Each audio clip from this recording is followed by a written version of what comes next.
За сайн байна уу. За минь ахыхын машины гэрэл одоо ийм болцсон. Ингээд аграа чоротоосоор ингээд бүр ямаргүй болцсон. Тэгээ урдаас захиалаад нэг ийм гэрэл аваад ирсэн. Тэгээ одоо энийг бүтнээр нь энэ чигээр нь тавих нь зөв үү? Зөвхөн энэ шилийг аваад өөрийнх нь ар дээр угсарч хийлгэх нь зөв үү гэдэг дээр зөвлөгөө авч хийлгэх гэх танахыг зорж ирлээ дээ.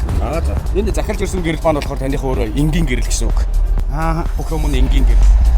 Тэгээд таны өөрөө машин чинь болохоор үйлдвэрийн өсгөгчтэй гэрэлтэй гэсэн үг. Тэгэхээр энэ гэрлийг тавилаа гэдэг цахилгааны монтаж хийж таарна. Тэгээд гэрэл чинь хоёр нуур болно. Тийм учраас та энэ гэрлийг манай дээр зүгээр шууд вакмаар нь задлаад урд нүүрийн цайраар нь солиулаад энэ хоёр гэрлийг хооронд нь сэлбээд гэсэн үг. Сэлбээд таны гэрэл стандартаараа шинэ гэрэл шиг гоё болчихно гэсэн үг. Тэгээд гоё шинэ гэрэл болох. Танахаар хийлгээд гоё болцсон. Энэ байтугай энэс муухай болцсон. Босол юмд ороод бүр хограад үрээд байхгүй болцсон. Тэр гэрлүүдийг шинэ болгочихсон улсууд надад хэлсэн л дээ. Гоё идэм байдаа, сайхан юм байдаа. Тэгээд зоож ирж байгаа. Тэгвэл болж байна. Ингээд тэгээд ахаа энэ гэрлээ хийгээд 4 цагийн дараа эргээд уулзах уу да. Тэгээ.